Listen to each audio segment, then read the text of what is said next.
experienced ever. And from our perspective, we love to be able to give our clients the right answers, good answers. And of course, we do everything we can, but there has been so much information, so much conflicting information. So we've been really focusing on helping our clients just navigate through all of it.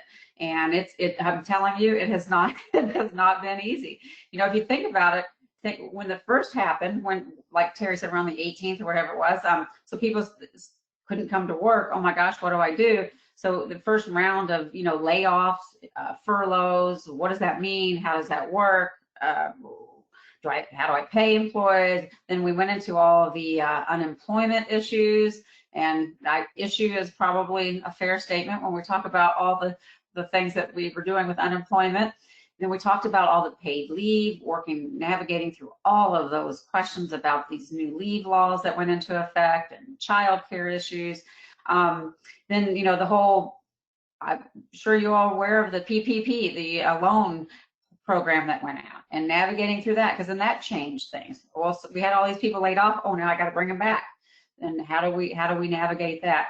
And then, so where we are today, and I think this will be some really great dialogue, because where we are today, and you've heard the governor talk about getting people back into the workforce, but how do you do that? You know, we can't just put our yes, we're open sign up tomorrow and everybody come back in. There's so many challenges now in how we're doing that. And from our perspective, we work with clients in a variety of industries. So it's different for everyone. And so, you know, we have production facilities, and we have, so some people can't work remotely. So who do you bring back? When do you bring them back? How do you bring them back? All of these questions now are at the forefront of all of our clients' minds. So we're really trying to, where we're at kind of today is really helping our clients understand and really do this in the right way and have a plan. And really understanding, you know, what do you really, and start thinking differently. We're really coaching our managers and senior leaders in the organizations to really think differently about how you're going to approach things tomorrow, the next day, because things are going to be different. Things are never going to go back exactly the way that they were. That's not necessarily all bad. It's just going to be different, and how do you navigate that? So, a couple things that we're starting to see now when businesses want to reopen. How do we ensure that employees feel comfortable coming back to work? That's a huge issue right now. Some just don't feel comfortable. There's a lot of anxiety, a lot of stress right now. People don't want to come back. And, you know, so the questions about, well, can I make my employees come back? So we're dealing with a lot of those things. Then when they do come back, how do we ensure all of these things? You know, how do I ensure that they're social distancing? What about, you know, the time clocks? You know, what about break rooms? What about cleaning? So all of these things that I think are probably going through everyone's minds.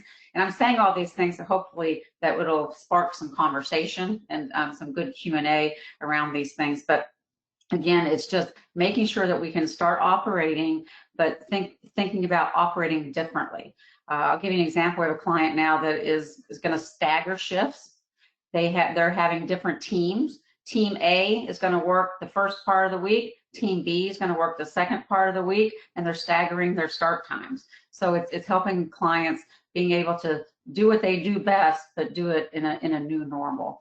So that's kind of, I think I'll stop there, because Nikki says I can't talk too much. So we'll let Mike jump in now. You can talk all you want. You can talk all you. Don't tell me that. Well, that's great. Yeah, thanks, Jennifer. That's a great, always generating some questions for sure, in terms of, the how are we going to, deal with, the comfortability and the anxiety. Obviously, the whole world is, feeling very anxious and kind of in a defensive mode anyway, and now trying to get back to normal. And how we do that, I think it's going to be a big question for sure.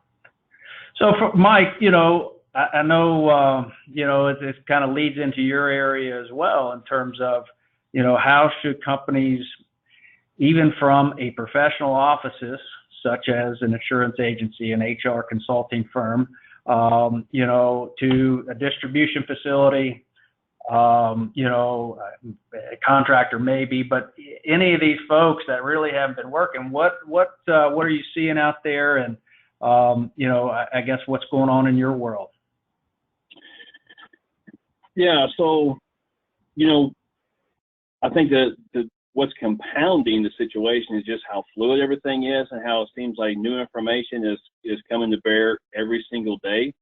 If you look at just on Wednesday, Bashir set a target date for May 11th to start allowing some of these businesses that have been shut down to allow them to start reopening at 50% of their pre-outbreak capacity. And then if you look at, everything that's happened ramping up to that, from the governor coming out and saying, all right, all these businesses are going to have to submit a plan, and the governor's, the public health department's going to review the plan and give them permission to open. Now they're saying, this is just some guidelines, and so then you still have to comply with the plan. And then I saw an article yesterday talking about how Kentucky OSHA now is shutting job sites down and shutting businesses down that fail to comply with social distancing. So I think that the opportunity to open creates some pretty significant risk to businesses, both in protecting their employees, but also just protecting their business.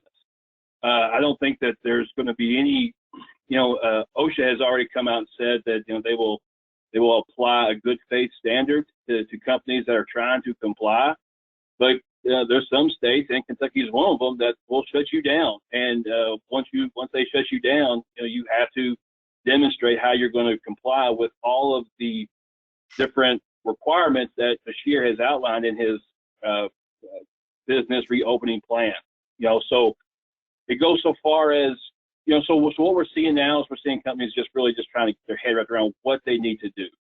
So one of the first things that we tell companies is to appoint somebody who's a point man, right? Who is going to stay on top of, stay in communication with local public health officials, who's going to be monitoring, what's coming out from the governor's office, what are the requirements, what's changing, and then communicate that to the rest of the team. It's important that with social media and everything else that there's so much information, and really, where are those credible sources that we can go to get the guidance that we need to understand really what we need to do to stay compliant with the CDC and public health guidelines, but also do so in a way that allows us to get back to being productive. And then what Jennifer said is, phase in your return to work. How are you going to do that? It's easy to say we're going to get back to work, but it's really harder to say, okay, how does that work for our situation? I think one of the biggest challenges is going to be social distancing. Maintain social distancing, and not just with your employees, but also, how do you handle contact with visitors? If you got deliveries in your facility, if you got third parties making deliveries to your facility, you got people coming into your facility, how do you handle that? That's a challenge. One of the bigger situations that we've had this week, actually, we were working with a bank, and they were initially thinking, the question was, how can we get our employees trained up to start taking temperature of employees as they enter the bank? And it was like, that's not what you want to do. Now, the governor has come out and said that you must monitor employee health. Well, there's a right way and a wrong way to do that. And, if the wrong way is going to create some significant liabilities for an organization. So it's really, working with people to understand what's the best way that we can tailor our approach to satisfy these guidelines, but also do so in a way that's practical and allows us to remain productive. Face masks. The governor came out recently, I think it was 3 days ago, saying that when businesses do start up, they will require face masks. Indiana's taking a different approach. And so if you've got multiple facilities, that's another challenge, is really understanding, what are the requirements in Jeffersonville and what are the requirements in J-Town? If I got a location in both, what are those requirements? And so Terry, we've talked about this. So what we can help you do is we take the CDC and public health guidelines and help you build a plan, and it's tailored to your business. And it just really kind of walks you through all of the considerations that a company must make, you know, to allow them to, when they reopen, to make sure all the bases are covered.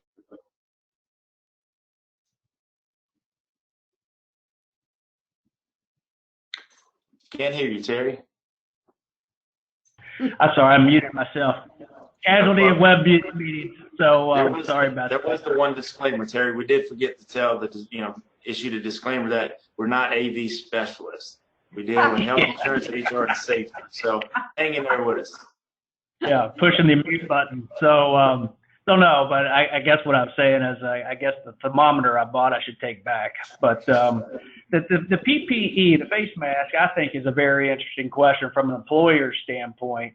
I guess it really to both of you really is, you know, the governor has said May 11th, you know, and I've already seen a couple stores, you know, for example, Costco has said you can't come in effective May 4th without it. So, which is a whole other, you know, subject. But I guess from a business owner standpoint, with 30 employees that we typically have in our office, is it the responsibility of an employer to provide the face mask, or is this something that the employer should say, hey, you need to bring your own face mask to work every day? So either one of you have any thoughts on that? Yeah, so the big answer is it depends, right?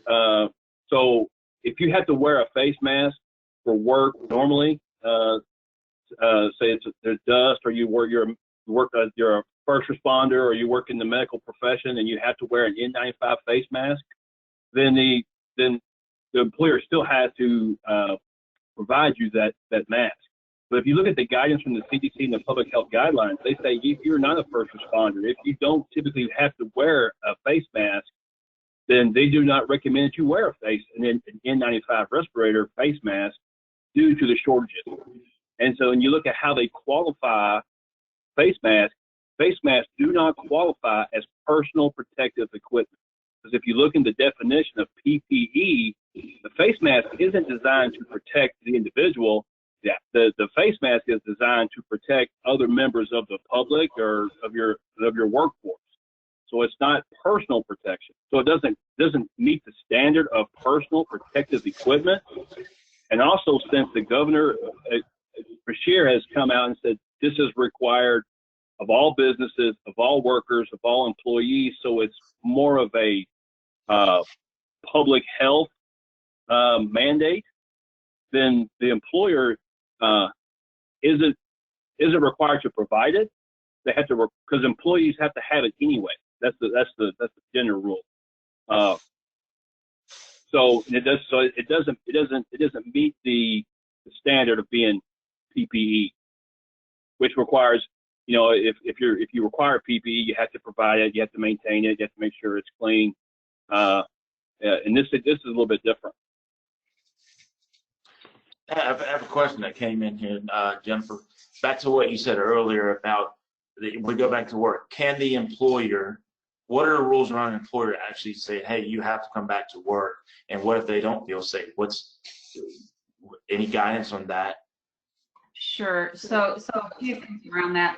I think that from the first play, my first point would be, if an employee does say that, if you go back and say, okay, we're going to bring you back to work, and that employee says that they feel unsafe, I think that first and foremost is having an open conversation with that employee, you know, to understand why they don't feel safe and just really talk through it. Okay, so that is the first thing. And then as an employer, I think what you want to do, and it goes back to what Mike said about having a plan, I think this is where then it's really important as the employer to make sure that you can reassure the employee that these are all of the things that we have put in place per the CDC guidelines, per, safety guidelines, et cetera. Here are all the things that we have done in order to ensure that we're practicing the required guidelines.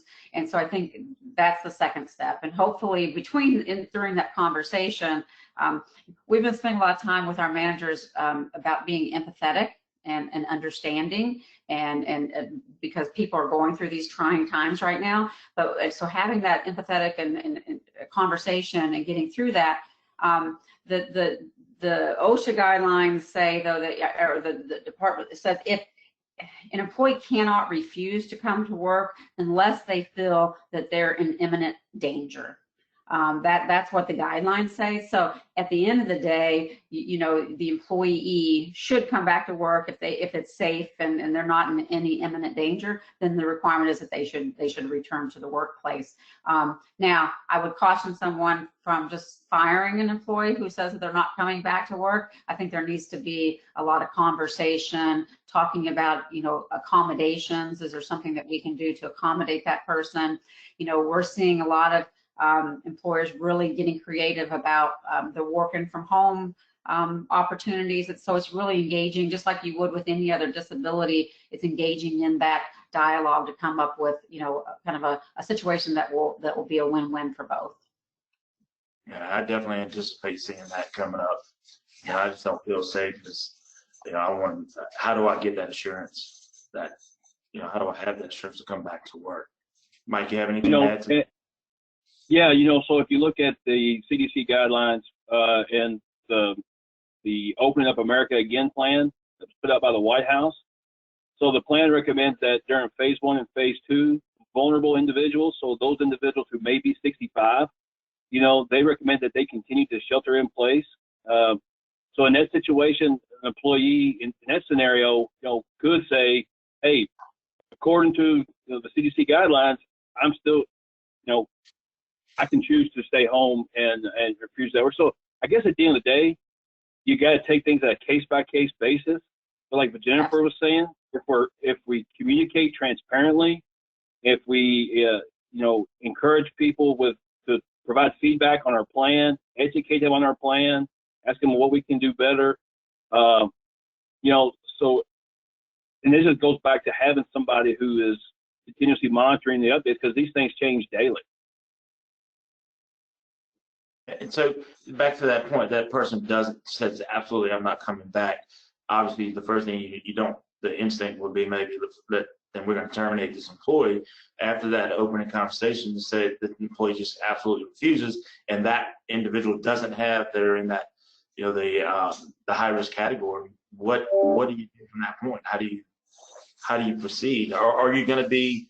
Is the employer going to be protected through something through the DOL? That we do have the right to terminate at this stage. Yeah, and I think again, I would just, especially in these times, I would be extremely cautious before I would ever get to that point. It would be kind of I'd want to.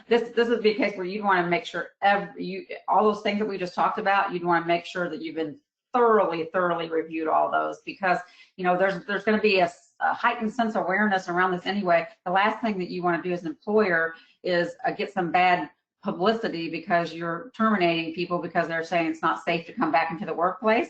That could kill your brand. Everything. It's just not the right thing to do. But so I would step very carefully. Before you make that decision. And I think Mike said it best. This is truly a case-by-case basis, and you definitely want to engage with some professional advice from legal to make sure that you're not doing anything that can jeopardize your business. And Mickey, when I talk to people, who I seek advice from, the thing that they always tell me is that when in doubt, try to do the right thing. Yeah. Just try to do the right thing, and don't make any knee-jerk reactions. Yeah.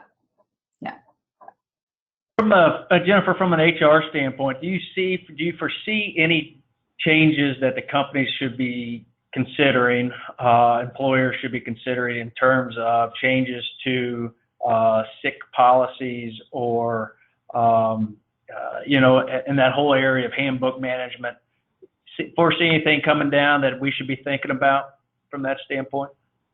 Well, yes, and definitely there's a lot of recommendations right now that this is a good time to go back and review your leave policies, your PTO policies, because you know a lot of people now. So not only have the leave policies, we have to think about how we're accommodating people. What about the child care issues? And now there's the sick leave, emergency sick leave laws that are in effect, you know, for till the end of the year. So it's making sure your policies kind of interact with those policies and how you're going to do that. Attendance policies, your telecommuting policies, your remote work policies, those all need to be reviewed right now. Your IT security policies, you know, how you monitor performance. This is really probably an awesome time to go back and review your handbook and look at all of those things, because things are probably very different than they were, you know, 6 weeks ago. Yep. Great question. I have one here that has, you know, telecommuting employees. When you do go about making those changes, what is going to be the standard to make sure that you make them aware of those changes from a compliance standpoint? Is it something you put in the intranet?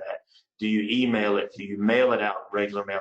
How do you know that, hey, we've made all these policy changes per the CDC or DOL, but to keep the employer compliant and notifying the employees? Yeah, so you know, and obviously that's going to vary. You know, we still have some clients that, you know, have employees that don't have access, you know, to the internet, or, you know, just don't have access to a computer, et cetera. So whatever your means of communicating and ensuring employees have the information today, you want to make sure you're doing that. So it's going to be different. But anytime you update any policies, one of the key things is ensuring everyone knows what those changes are. So whether it's via, you know, if you do have to send things to their home, which the good news is most people have some type of way to access information now on the computer. So it's making sure those policies, if you have an intranet, making sure they're posted. I always recommend when you make changes to policies, to get the employee to sign off and acknowledge that they received those changed policies, because that's going to protect you from, Mickey, to your point, from a liability standpoint later on down the road. If there's a question about that, you've got that documentation to say, yes, we implemented these changes effective this date. We notify the employees. This is how we notify it, and here's the signed acknowledgement where they were made aware of these changes. So I would definitely, one of the things that we've been, and they've been making fun of me at work a little bit, but you know, it's all about, this is a time where you cannot over communicate. So anything that you're thinking about, anything you're doing right now, communicate. You know, just figure out how to be in touch with those people. And people who are furloughed or people who are working remotely, we're missing that connection. That, you know, we can't just go next door and say, hey, don't forget. So as leaders, we have to make sure that we're taking extra effort to ensure that employees are connecting and feel and are being communicated with, whatever the change is. That's it. I have another question. I'm sorry, go ahead, Mike.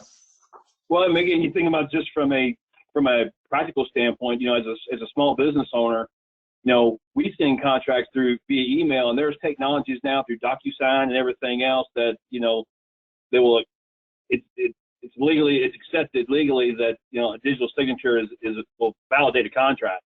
Same thing with a sign off on a policy. You could send those digitally via email or whatever, and have them, a digital signature would you know, signify that they read it, they understand it, they acknowledge it, so on and so forth. Yeah. I have another one here that if an employee has a complaint about another employee not adhering to the rules, that's going to be interesting. You know, at the water cooler, I'm standing there and the other person walks up. You know, how are we going to handle that situation? Yeah, and we've already had this happen, actually. So, in a case like that, this is again where leadership is so important. I don't recommend that the employee confront the other employee. That's not, that always can lead to problems. So this is a case where it's really communicating to everyone about what the rules are, what the new guidelines are, and letting them know that if there's a problem, here's the process that you can go through to get your complaints addressed. But then it's really ensuring that that employee can go to management, has access to someone in leadership that they can go to and get that concern addressed.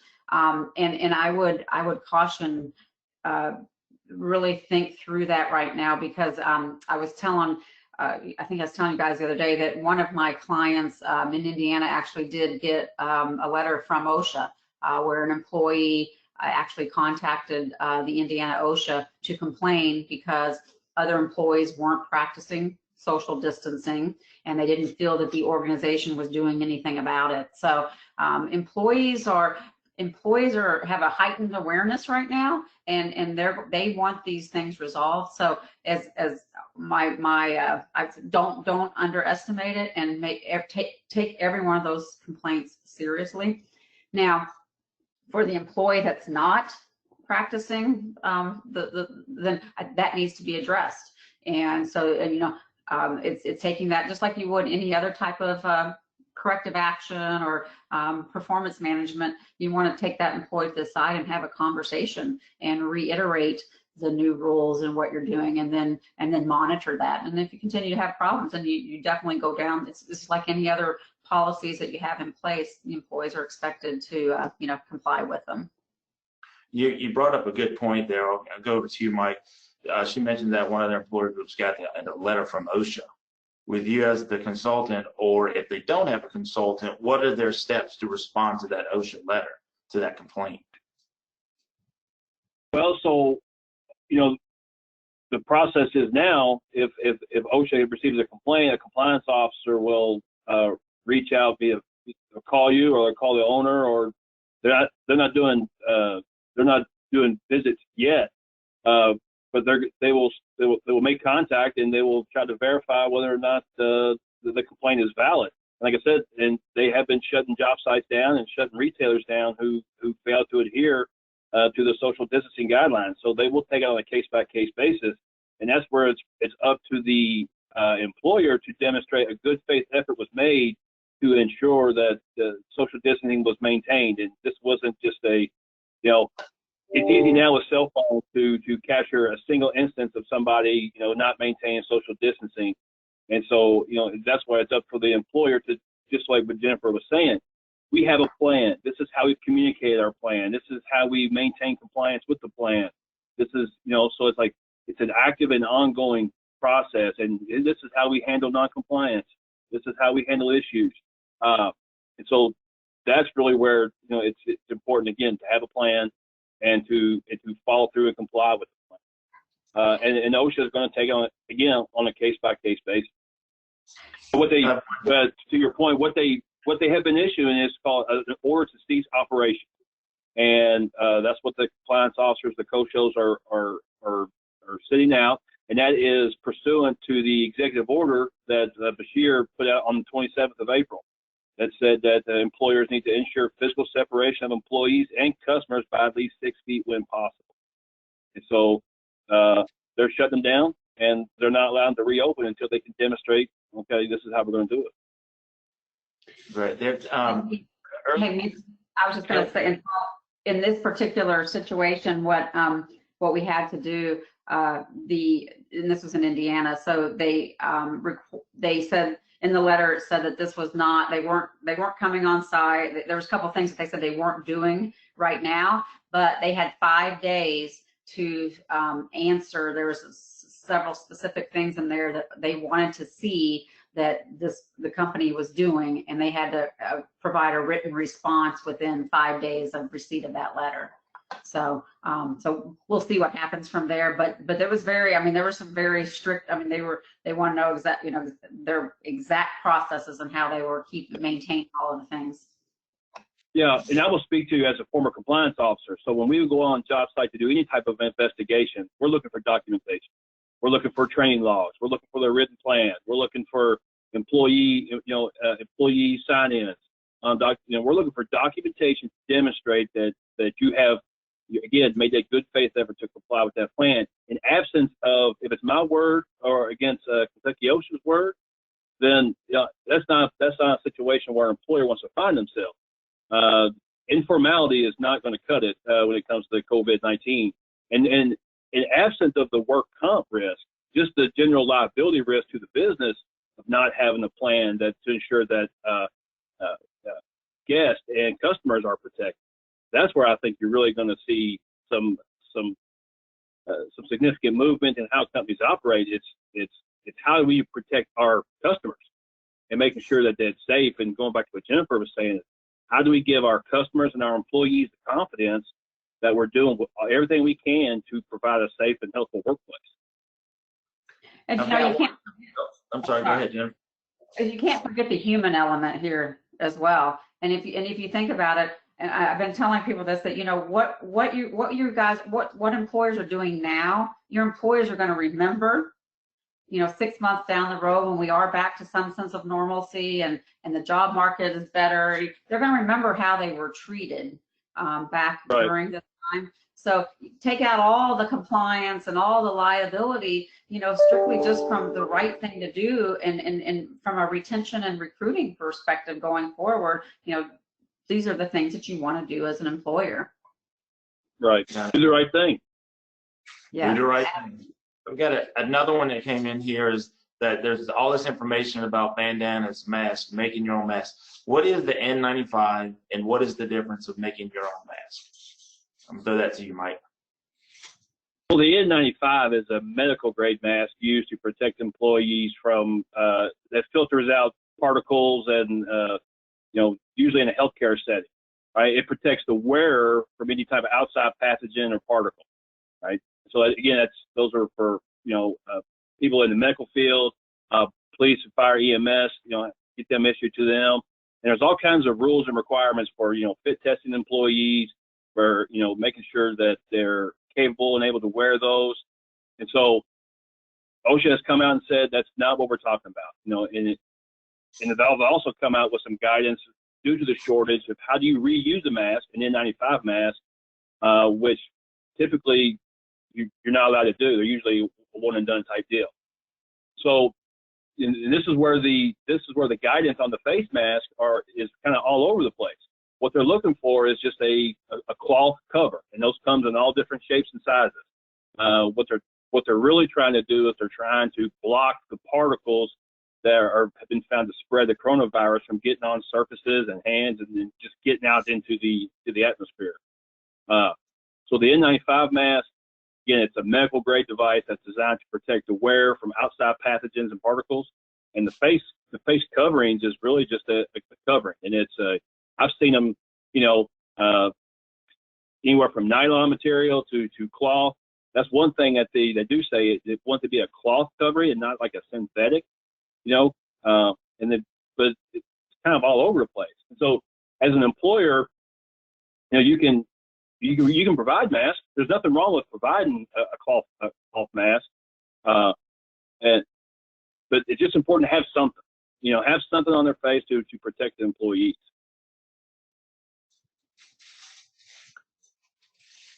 Got it. Yeah, I mean, at the end of the day, they haven't said. At least I haven't seen. I haven't seen any kind of specifications as far as because you think about the different types of fabric weight and everything else, and the design. I mean, things are happening so fast. It just wasn't until the other day that Bashir said you got to wear these. So I think they're just looking for, again, it goes back to demonstrating a good faith effort, right? That we're requiring employees to have some type of face cover, and that we're doing the best that we can given the circumstances to ensure people are protected, and that's really what they're looking for.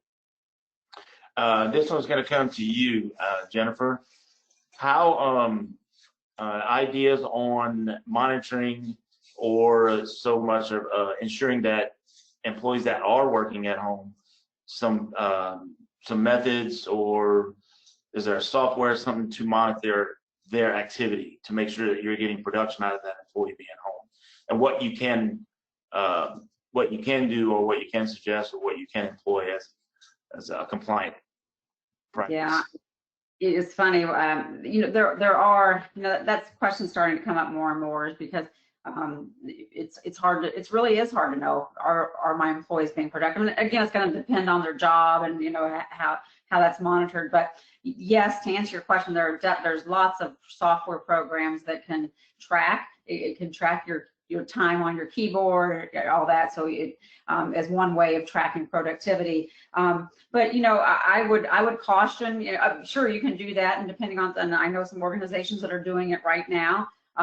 I would make sure that employees know that I think it goes back to communicating again, but making sure employees know what you're doing and what it's kind of setting expectations that you would if they were sitting there in the office, right? It's kind of resetting expectations, making sure employees understand what you do expect of them while they're working from home, and then it's monitoring it. And from an HR perspective, we typically like to take the approach, let's talk about it, let's set expectations, let's monitor expectations. But if in implementing software programs and those kind of things, absolutely it can be done, but do it in the right way. Is what I would say. And and if you have an employee that you feel isn't being as productive or have a conversation.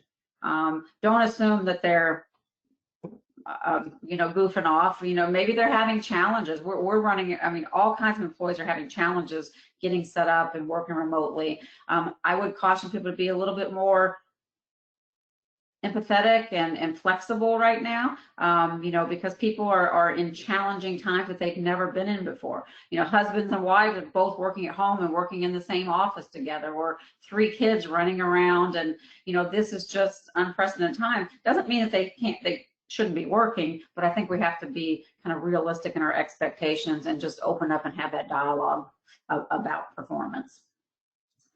I had one. I'm sorry. Go ahead, Mike.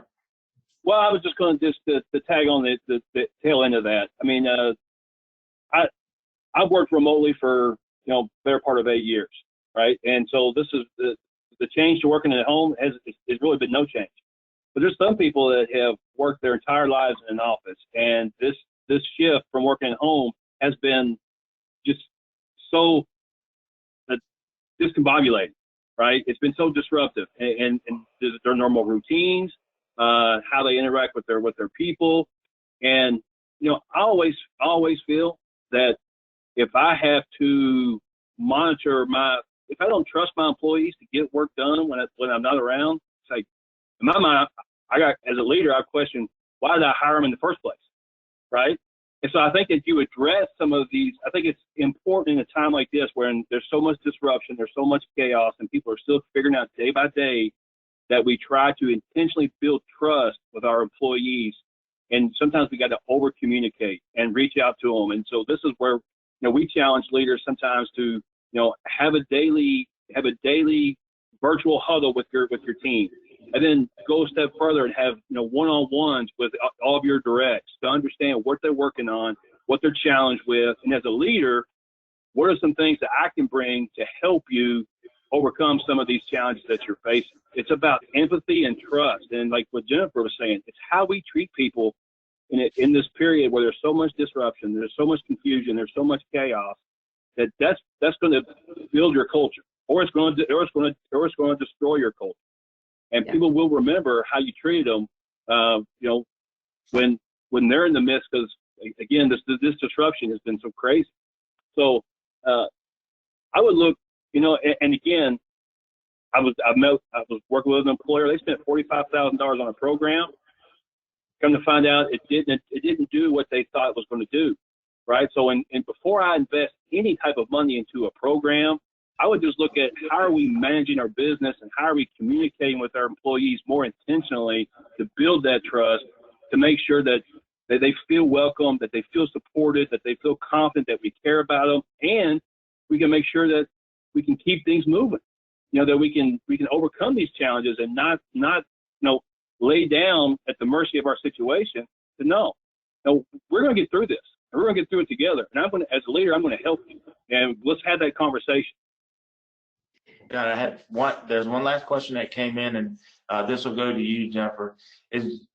Let's see, so as the employees are staying home, what's going to be a long-term or an option to keep them at home? So let's say we do decide, I think what we're going is, if they do decide to stay home, at that point, developing policy, what the rules, the regulations, what they can do with those employees. Do they look at it now? Do they just kind of go keep the temporary track on and then look at it down the road, or start implementing those new and just creating those solid policies now? I would strongly recommend going ahead and start thinking and implementing policies.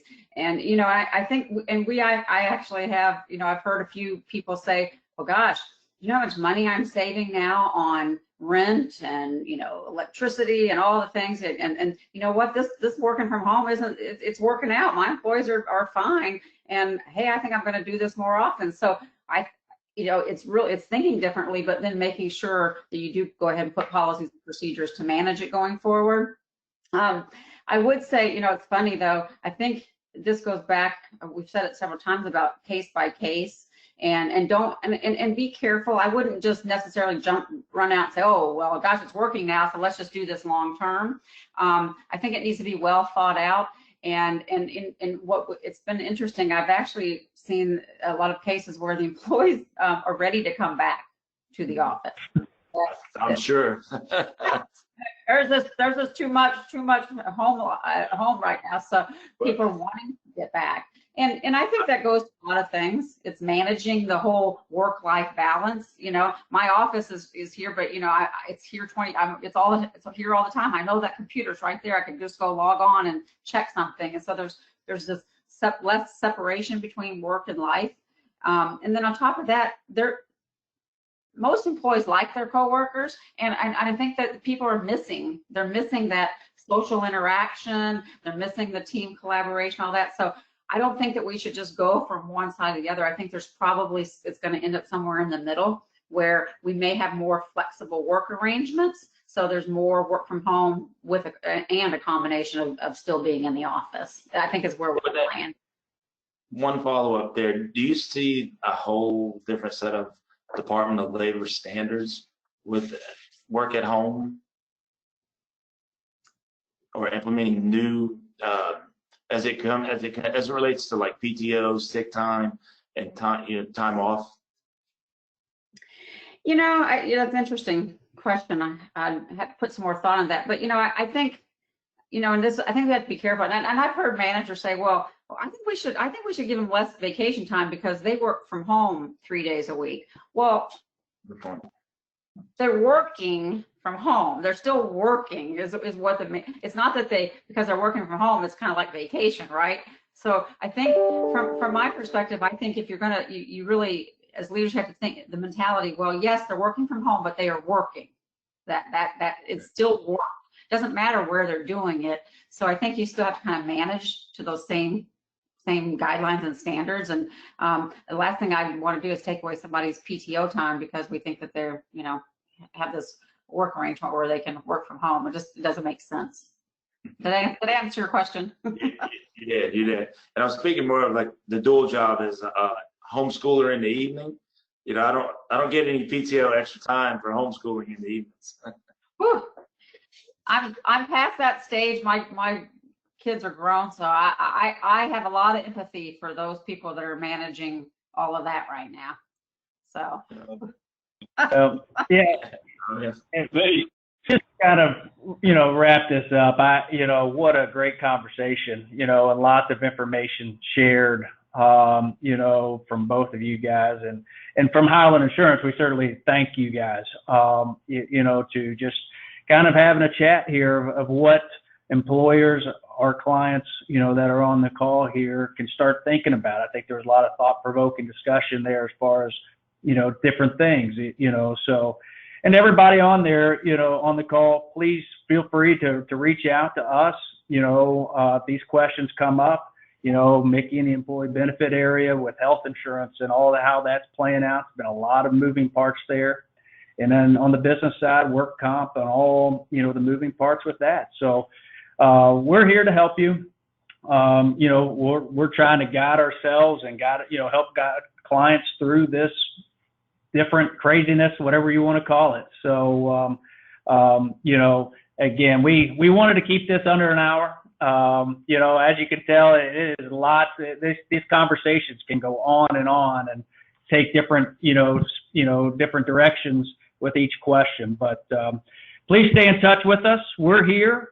You know, we're alive and well. Highland is doing well. Again, we're in our new spot. We can't wait for the day that we can get out and see everybody again safely. We can host you and show you around our new office here. Again, we will do it. Yeah, there you go, Mickey. So much different view than before. Sorry, yeah, I can't get it right now. So anyway, we'll end it on that. Again, thank you, Jennifer and Mike. Certainly appreciate your time and your expertise. Fantastic stuff. And if you need anything from us, you know where we are. Thank you very much. Appreciate Thank you, it. guys. Thank you, everybody. Have a great day, everybody.